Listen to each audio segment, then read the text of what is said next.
In this video, we're going to take a look at metabolism, more specifically carbohydrate metabolism.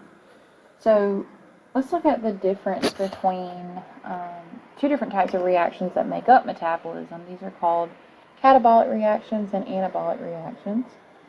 Now, anabolic reactions are ones that require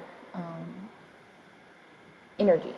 So anabolic reactions are ones where we are trying to build larger products from smaller reactants. So for instance, if we're trying to build proteins within our muscles, or if we're trying to build a protein channel in a cell membrane or something like that, we're having to link amino acids together in order to build that larger complex structure. And that requires energy.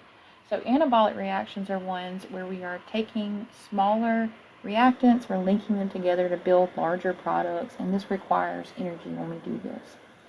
Catabolic reactions are just the opposite. This is where we take a larger substance and we break it down, we break chemical bonds within that substance and release energy when we break those chemical bonds. So catabolic reactions are energy releasing breakdown reactions.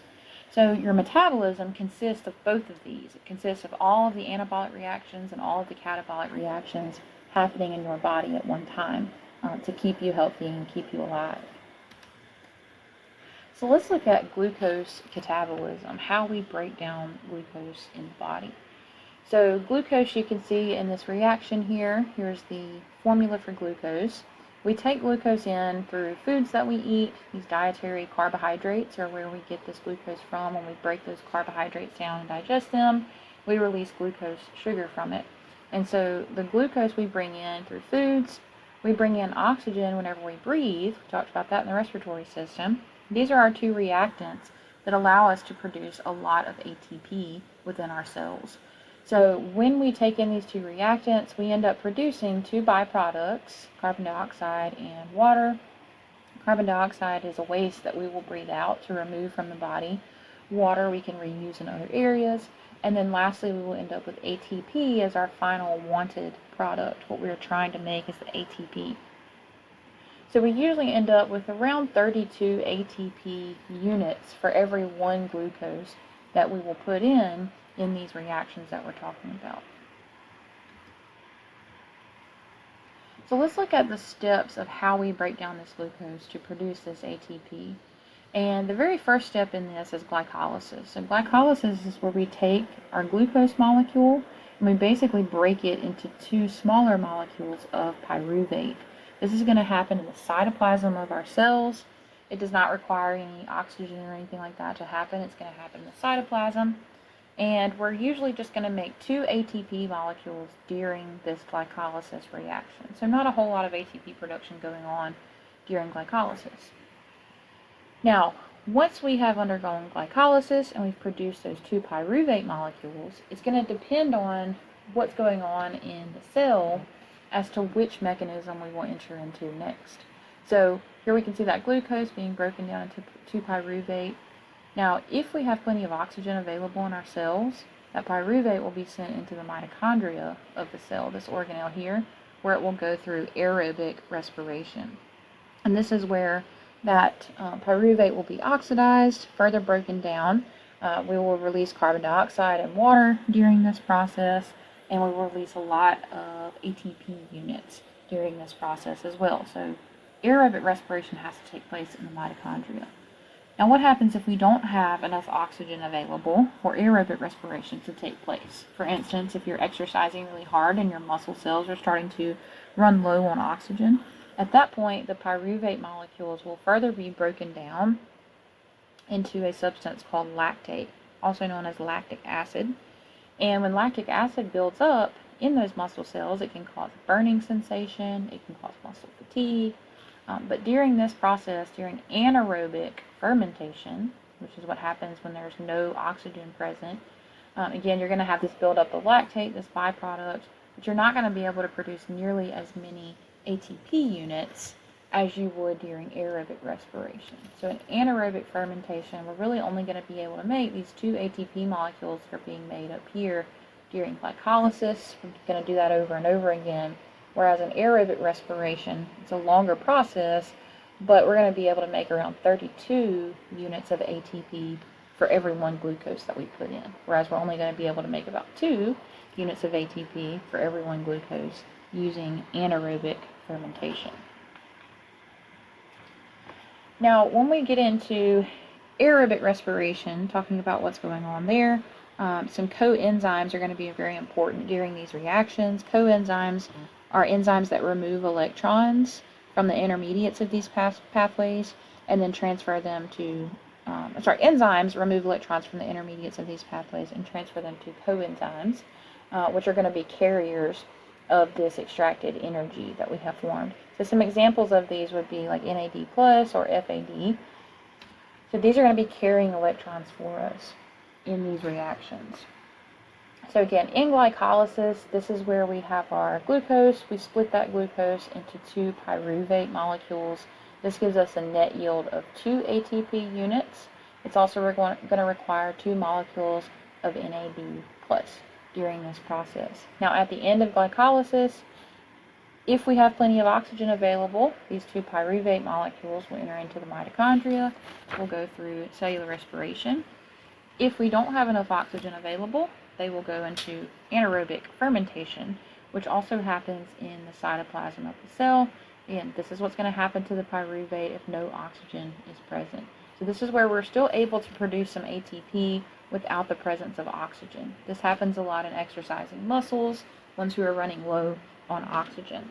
But our ATP is only going to be able to be produced through glycolysis. So we're not going to be able to produce very many ATP units, which can lead to fatigue in those cells that are having to go through anaerobic fermentation. The lactic acid that's produced, as I mentioned before, is also going to cause a burning sensation and fatigue in muscles who are going through anaerobic fermentation. Now in aerobic respiration, this is going to require oxygen. So if oxygen is available in the cell, again, the pyruvate molecules will enter into the mitochondria and they will go through a series of 2 steps of reactions. The first step are called the matrix reactions. These are going to happen inside of the mitochondrial matrix, and the major matrix reaction that we're referring to is the citric acid cycle, also known as the Krebs cycle. Once we have gone through the Krebs cycle, then we enter into the membrane reactions. So these are reactions that take place in the cristae of the mitochondria. That's the inner membrane of the mitochondria, which remember is folded into these cristae structures to increase the surface area so that we have more surface area available for more machinery for this ATP production that's happening in these membrane reactions. So let's look at the matrix reactions first. These are going to happen out here inside of this mitochondrial matrix, inside of this space inside the mitochondria.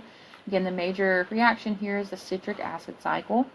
And during the citric acid cycle, also known as the Krebs cycle, we will see that our 2 pyruvate molecules are going to continue to be broken down, and we're going to end up producing 2 ATP molecules during this process. This is our net gain of ATP during the citric acid cycle. We're also going to produce a lot of carbon dioxide waste as carbon atoms are stripped away from these units and kind of carried away as carbon dioxide. And so we end up exhaling this carbon dioxide to remove it from the body. This is a waste product. We also will be producing these electron carriers, these NADH and FADH2 molecules during the citric acid cycle. But all in all, in these matrix reactions, we're only going to be producing 2 ATP units and then our electron carriers, which will get sent into the membrane reactions next. So in the membrane reactions, these are going to happen on this inner membrane of the mitochondria. And you can see those electron carriers will drop off their electrons, and those electrons will travel along a series of membrane reactions called the electron transport chain. So they're going to travel down this electron transport chain, and the reason they're traveling in one direction is because they're being pulled by this electron acceptor here, which is an oxygen subunit. So oxygen is a strong electron acceptor. It's going to pull those electrons down that electron transport chain, and that's going to power this proton pump here. And its purpose is to take these phosphate molecules, bind them with an ADP molecule, allow them to combine with one another and form an ATP molecule. And you can see we have 28 ADP molecules that will have phosphate added onto them, which will give us around 28 ATP molecules being produced during these membrane reactions. Now we're also going to produce water during this process, because once oxygen binds to 2 of those hydrogen ions, these electrons coming in, they will bind with that and give off water as a byproduct. So you'll see that water is produced during this electron transport chain due to oxygen accepting those 2 electrons or 2 hydrogen ions. Again, this process is going to produce around 28 ATP molecules for every 1 glucose that we put in. So net overall, what we will see, this is the overall reaction happening here, and you can see the totals down here at the bottom. We are going to end up with 2 ATP molecules being produced through glycolysis reaction.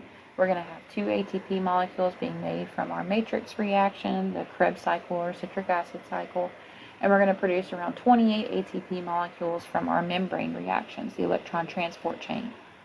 And so in total, we will end up with around 32 ATP molecules per 1 glucose that we put in when we use aerobic respiration as our means of breaking down glucose to release ATP from it.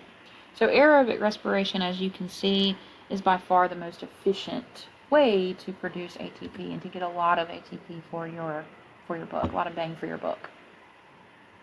So now let's look at glycogen metabolism. Glycogen is an energy storage molecule. It is a large polymer of glucose that can be stored in the liver and muscles.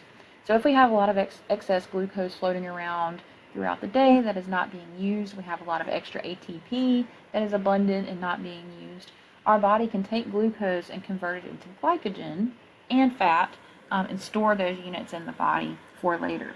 So we could end up taking that glycogen later on. If we start running low on glucose, we could break the glycogen back down and release stored glucose from it. So let's look at how glycogen is actually made. Some of it is going to be made in the liver, and some of it will be made in skeletal muscles. There are small amounts in other areas of the body as well, but the vast majority of glycogen that we have in our body to store glucose is found in the liver and in skeletal muscles. Now, glycogenolysis is when we break that glycogen down to release glucose from it. So glycogenolysis will be stimulated whenever blood glucose levels are low, and we need to release stored glucose from the liver and from the muscles back into the bloodstream. So this may happen between meals. If you're fasting or if you're in starvation mode, you may want to go through glycogenolysis to break that stored glycogen down, release glucose into the bloodstream. Gluconeogenesis is where we can produce glucose from a different precursor molecule. So we can make glucose from substances that are not carbohydrates. For example, substances like glycerol or amino acids, so things that are found in fats or amino acids, which are used typically to build proteins. We can actually convert these types of molecules into glucose under extreme circumstances. So neo means new, genesis means to formation or to form, and so this is the formation of new sugar from an already existing precursor molecule that is different from a carbohydrate. So you guys take a look at these and let me know if you have any questions.